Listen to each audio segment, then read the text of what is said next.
السلام عليكم ورحمة الله تعالى وبركاته. غادي يجري فريق النهضة البركانية لقاء مصيري ضد فريق المغرب الفاسي برسم منافسات كأس العرش. هاد زوج فرق يتلاقاو في الدورة الثانية هذا الموسم وانتهى اللقاء بالتعادل هدف لمثله، وكان فريق المغرب الفاسي قدم واحد الدور ربما أحسن بكثير من فريق النهضة البركانية، وكان يستحق الفوز لولا هفوة حارس المرمى ديالو اللي أهدى هدف تعادل فريق النهضة البركانية. فالدراسة التحليلية غادي نقسموها لأربعة ديال المحاور. المحور الاول غادي نتناولوا فيه اشكاليه اخراج الكره فريق النهضه البركانيه، والمحور الثاني غادي يقودنا الاستراتيجيه الثانيه اللي كينهجها فريق النهضه البركانيه امام استحاله اخراج الكره، وهو اللعب الطويل او اللعب المباشر. المحور الثالث غادي نتكلموا فيه على نقاط قوه فريق المغرب الفاسي وطريقه لعبه. المحور الرابع غادي نخلصوا لواحد الاشكاليه اللي عانى منها فريق النهضه البركانيه طيله الموسم الفارط وهذا الموسم هذا، واللي كتجلى في شقين. الشق الاول هو هذا اسلوب اللعب ديال النهج التكتيكي ديال فريق النهضه البركانيه والغموض ديالو عند جميع المتتبعين ديال الراي الرياضي البركاني. غادي نحاول نبسطوا لكم في نفس هذا المحور هذا. الشق الثاني هو طريقه اجراء التغييرات. هذه التغييرات هذه الطريقه هذه اللي كلفت فريق النهضه البركانيه مجموعه من النقاط المهمه اللي ربما كان ممكن انه يفوز بالبطوله السنه الفارطه لولا هذا كيفيه اجراء التغييرات اللي ما كتكونش بواحد الطريقه معقلنه، بواحد الطريقه اللي هي موضوعيه. المحور الاول اشكاليه اخراج الكره. هاد لا كونستركسيون دو جو بار ديغيير كيتكلف بها غالبا حارس المرمى، المدافعين وواحد لاعب الوسط على الاقل. اشكاليه حنا عندنا انه غياب لي دو اظهره بزوج بهم ما كيشاركوش في هذه العمليه هذه. هذا الشيء هذا اللي كيصعب من الاموريه. المشكل الثاني هو ان لاعب الارتكاز ديالنا الناجي اون فوا كتجي الكره ما كيبيفوتيش سور لوي ميم وكيدور وكي اورينتي لو جو اون افون، بالعكس هو كيختار دائما اللعب اون روتري، يرد الكره لحارس المرمى او يعطيها للمدافع الاوسط. نشوفوا هنا في هذه الحالات كذلك هذا الشيء كيتبنى بالملموس هنايا على ان الناجي كيجي يعطي هذيك الديسبونيبيتي ديالو بخير، ولكن ما كيرافقهاش بهذاك اللعب المباشر ابري ما يدورش ويوجه الكره نحو الامام. شوفوا هنايا كذلك على ان لاعبي الوسط هو بوحدو ناجي كوم سونتينال ما كاينش واحد السند اللي كيجي هنايا مثلا حدراف ما كيغيب باش يجي هنايا يعطي له واحد لو سوتيان باش يكون كحل ثاني لحامل الكره باش يرتكز عليه ولا يلعب معاه اون تيك اون دو اون سامبل اون دو بور بوفوار سورتير لو بالون. اشكاليه ثالثه كما قلت لكم وهو لو بوزيسيونمون ديال لي دو باك ديالنا النمساوي وعزيز. النمساوي وعزيز خص كان نورمالمون كيما نشوفوا في هذا الصوره هذه اللي تعتبر هذا هو لو بوزيسيونمون ايديال اللي خص يكون عليه الفريق، انه خص يكونوا في واحد لو شون دو فيزيون ديال لي ديفونسور سونترو بحيث انه يقد يلعب عليهم. بينما حنا كنشوفوا النمساوي كيمشي بعيد على لا لين ما عطيش لا ديسبونتي ديالو، وعزيز ديما مديزوني ديما او دولا دو لا لين ميديان ولا في واحد لا زون اكسل كما غادي نشوفوا في واحد اللقطه اخرى. هذا الشيء هذا كيصعب من مأموريه مهمه اخراج الكره، وكيخلي هذا الشيء اللي كيحوز الفريق على انه ينهج هذا الاسلوب ديال اللعب المباشر. اللقطه اللي كتشوفوا هنايا ايسي اون فوا لو بوزيسيونمون ايديال اللي خص تكون عليه الفرقه باش نقدروا نخرجوا الكره. علاش؟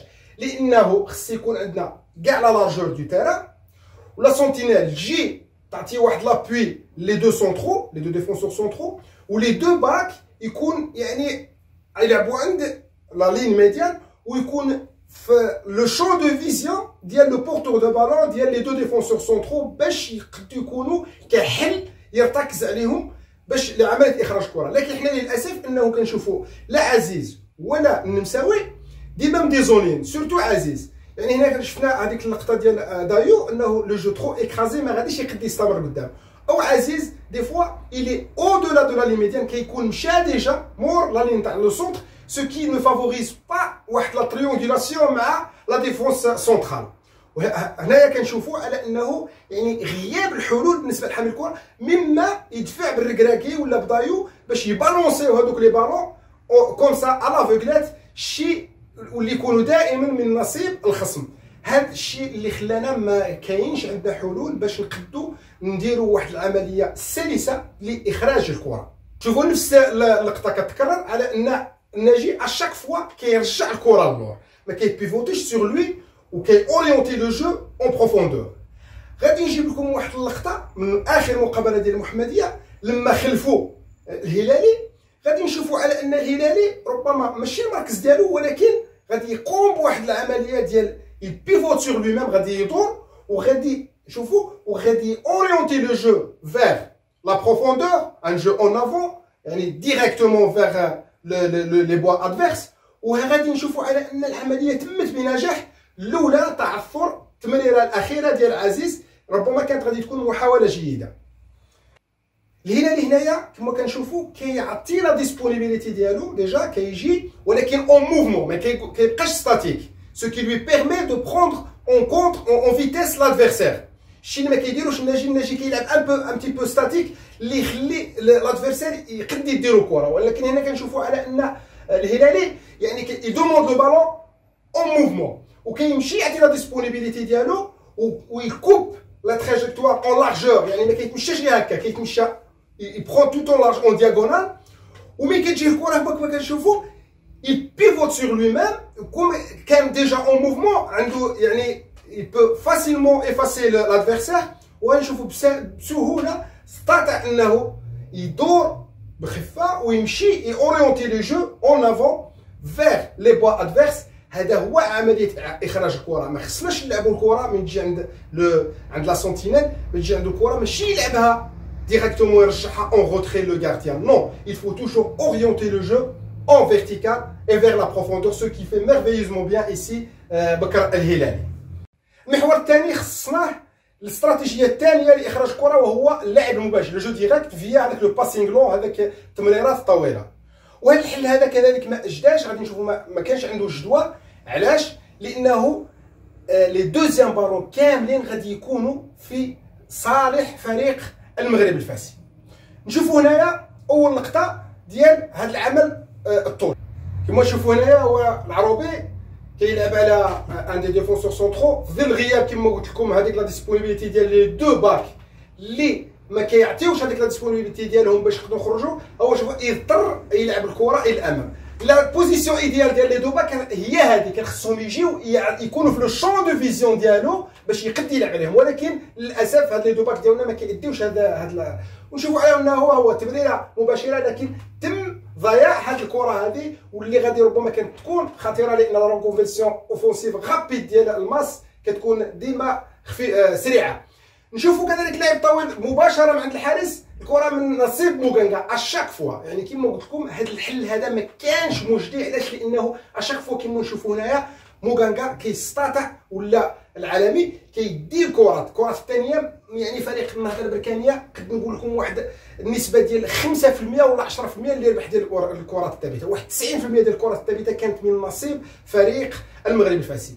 هذه اللقطه هذه نشوفوا على انه المعلم ما كاينش الحلول كما قلت لكم ديال لي دو باك ادغوات ني اغوش، واضطر انه يلعبها دوفون على من على بعدي اللي كنشوفوا على ان القامه ديالو ما تفوتش 1.70 متر 70. كيفاش واحد اللاعب اللي قامه ديالو 1.70 غادي ممكن له يقارع الخصم في النزالات الهوائيه. يعني هنا واحد الا بغينا نقولوا سي بيردو دافونس. الغياب ديال لي دو باك كما شفنا ما عطاوش هذيك الديسبونيبيليتي ديالهم، الشيء اللي خلى المقدم يلعب ان لون بالون. ولكن هذا لون بالون يعني سي انيتيل. علاش؟ كيلعبوا بعدي هنايا وبعدي كنعرفوا القامه ديالو ما كتفوتش 1.70، يعني ما غاديش يمكن له ياخذ الكره هوائيه نظرا لقصر القيمه ديالو.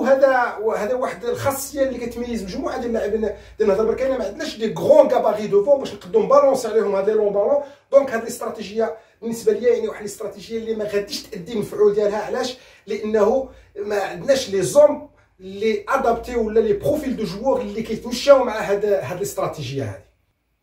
المحور الثالث غادي نشوفوا فيه نقاط قوه فريق المغرب الفاسي، واحد الفريق اللي متراص ومتجانس وكيقوم بواحد العمل ديال اخراج الكره بواحد الطريقه سلسه. علاش؟ لان لي دو دومي ديفونسيف عندهم ديجا زوج، العالمي وموغانغا، كيعطيونا ديسپونيبيليتي ديالهم وكيلعبوا اون انتو وكيلعبوا غابيد وكيبيرميتيو واحد كيديكروشي والاخر كيبلونجي ديغيير ديما كاينه اون سوليسيون وكيلعبوا اون ان طون وما كيلعبوش اون روتري كيما حنايا كيمشيو عند الحارس يرتكزوا الحارس نو كيدوروا الكره بيناتهم وكتخرج بواحد الطريقه سلسه وغابيد. هنا كنشوفوا ديريكتومون اون سوريونت فيغ لافون كيمشيو كيلعبوا اون بروفوندور ديريكتومون. شوفوا كذلك على انه من ميزات فريق المغرب الفاسي ان لي دو لو ميداف ديالهم كما قلت لكم كي ابورتيو هذيك لا سوبيريورتي نوميريك وكنشوفوهم اون بير دو بال. سي فري كيكونوا اون بوزيسيون ديفونسيف كيلعبوا مور الشرطه ديال الوسط، لكن في حاله امتلاك الكره اون بوزيسيون دو بال كيوليو شبه مهاجمين وكيمشيو يعطيو هذيك الكثافه العدديه اللي هنا كنشوفوا على انه يعني كاين واحد سوبيريوريتي نيميريك ديال لاعبي المغرب الفاسي ضد فريق النهضه البركانيه، بل ان هذاك الثمانيه العالمي اللي عنده ان بون بات غوش كيحاول التهديف وكذا من مره قام بقذافات ربما كان ممكن يسجل كاع.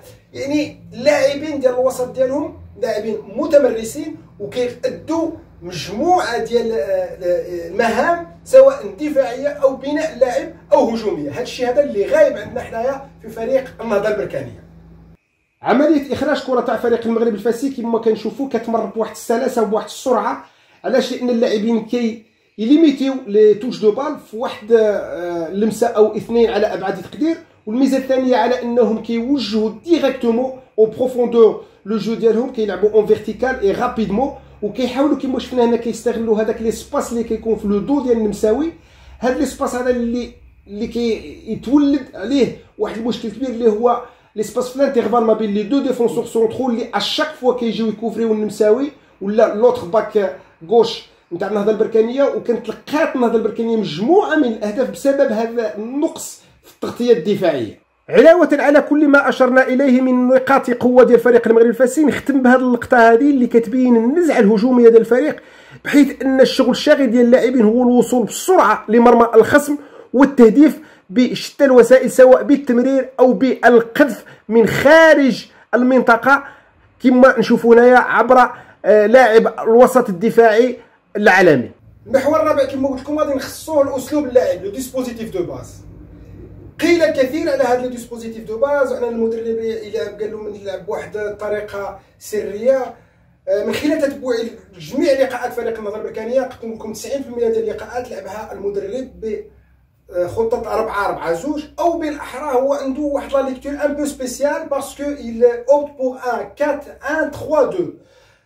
ناجي توجور اون سونتينيل بيرمانونت وهذوك لي 3 كيتبادلوا. وربما انا كنظن على انه هذا هو المشكل من المشاكل الكبيره اللي عانى فيها فريق النهضه البركانيه، على ان هذا لا ريجيديتي ديال هذا لو سيستيم هذا لا فيزيون ديال لو كوتش انه ما كيروت. نورمالمون سي ان 4-4-2 لوزونج، ولكن ما كيديرش لا روتاسيون في هذاك لو ديامون، ما كاينش لي روتاسيون الوغ كيبقاو فيكس تما. هادشي اللي ما كيخليش دي بيرميتاسيون وكيخلي العمليه ديال اخراج الكره ما كتمرش بواحد الطريقه سلسه. اذا باش نكونوا واضحين وما كتشوفوا الصور هنايا على ان فريق النهضه البركانيه كيلعب بربعه ديال المدافعين، ها هما 4 ديما هادو اساسيين، لي دو باك معروفين ولي دو سونترو كيبيرميتو اونتر دايو ركراكي وبالمقدم. لا سونتينيل توجور ناجي اون نيميرو 6. لي 3 زوتر ميديون كي اختيار ما بين حدراف والهلالي والكاس. ولي دو زوم دو بوانت اشاك فوا يا دي شونجمون. ولكن الملاحظ على انه كاين دي فوا ما كيلعبش دو افون سونتر صراحه، يعني كيكون واحد افون سونتر اساسي ويكون واحد امامه اللي يلعب ربما كوم بيفو. كاين تغيير ربما بسيط في قضيه ديال لي دو افون سونتر. دي فوا كيلعب بواحد المهاجم صريح ومهاجم انا نقولوا ان فيدمي اللي كيلعب ربما ان بتي بو بلوس اون روتري بارابور لو بروميير اتاكون اون بوينت. هنا غادي نتناولوا الشق الثاني موضوع التغييرات. هنا نشوفوا على ان المدرب غادي يقوم بتغييرات، وكنحالف نحب باش التقط هذه الصوره هذه اللي كتشوفوا انه كيدير هذه العمليه ديال ثلاثه ديال المدافعين وغادي يخرج بعد كما شفنا في بلاصه النمساوي ويدخلوا للجانب الايسر باش يلعب امام عازي. بوغ موا سي ان شونجمون نورمالمون ديال بوست باغ بوست. هاد لي شونجمون ديال بوست بابوت ما يكونش فيهم لو شونجمون دو سيستيم دو جو، ولكن هنا المدرب الغرابه يعني غادي رغم انه قام بواحد تغيير بوست باغ بوست الا انه غادي يغير المنظومه كامله. هنا غادي نفتح واحد القوس. السنه الماضيه هاد لو شوا ديال تغيير اسلوب اللعب اللي اختاروا المدرب ضد الزمامره ولعب بواحد لا ديفونس ا 3. هادشي كلف النهضه البركانيه السباق على البطوله، وتما يعني تبخرت امال واحلام جميع البراكنه بالتتويج باللقب، وخسر فريق مقابله الاياب كذلك ضد فريق الزمامره نظرا لانتهاج المدرب لهذه الخطه هذه نتاع الدفاع بثلاثه. والتساؤل اللي كنطرحوا يعني كيفاش ان هذه الطريقه ديال اللعب كلفت المدرب ضياع لقب، وغادي يعني العام اللي موراها يجي كذلك يحاول يلعبها، بل الاكثر من هذا انه او كور دو جو يبغي يديرها. لعب بثلاثه مدافعين، انا من محبين تاع هذه الطريقه، هي طريقه ايطاليه محضه واللي يلعب بها كيلعبوا بها مده سنين. كاين كونتي، كاين نتاع اتلانتا غاسبيريني. هذه الطريقه هذه نتاع اللعب كتطلب واحد الانسجام كبير ما بين اللاعبين وواحد الوقت طويل نتاع اللعب، واحد لو بروفيل دو جوور اللي كيتجي معاه. راه هاد المدربين من اوبتيو هذا لا ديفونس ا 3 ما يقدوش يلعبوا غالبا بان اوتر سيستيم كيبقاو عليها، فما ادراك بتغيرها نتايا في او كور دان ماتش. كنشوف انا ان هاد الاختيارات ديال النهج التكتيكي كلف فريق النهضه البركانيه واحد الاخفاقات كبيره اللي ربما كان ممكن تجاوزها لو كان هنالك تريث وكان هنالك حكمه في اختيار اولا النهج وكذلك في طريقه اجراء التغييرات اللي شفنا ربما السنه الفارطه مثلا في مقابله نكست الزمامره اللي انهزم فيها فريق النهضه البركانيه ب 5-0، على ان الاهداف جاءت مباشره بعد اجراء التغييرات. نتمنى ان يكون هذا العمل التقني راقكم، ونتمنى يوصل لعدد اكبر من المشاهدين والمحبين للفريق النهضيه البركانيه لايصال كلمتنا. نحن لا ندعي المعرفه المطلقه او لا ندعي اننا نعرف كل شيء، ولكن ربما كاين مسائل اللي تقد تغيب على الانسان، ربما كثره لو ستريس ولا بريسيون هذه، ربما واحد من بعيد يقد يشوف حوايج اللي ما يشوفهمش واحد قريب. ونتمناو هذه الرساله ديالنا توصل، ونتمناو باش يصحح ما يمكن تصحيحه، وباش فريق النهضه البركانيه ربما يستمر ان شاء الله في المنافسه ديال الكاس. نتمناو على انه نكونوا ساهمنا ولو نساهموا بواحد الجزء بسيط لتصحيح ربما واحد الجزئيات اللي ممكن تعطي الثمار ديالها، وممكن خدمه لمصالح فريق النهضه البركانيه اللي نتمناو له كل خير، ونتمناو له الاستمرار في جميع المنافسات اللي راه ينافس عليها. والسلام عليكم ورحمه الله تعالى وبركاته.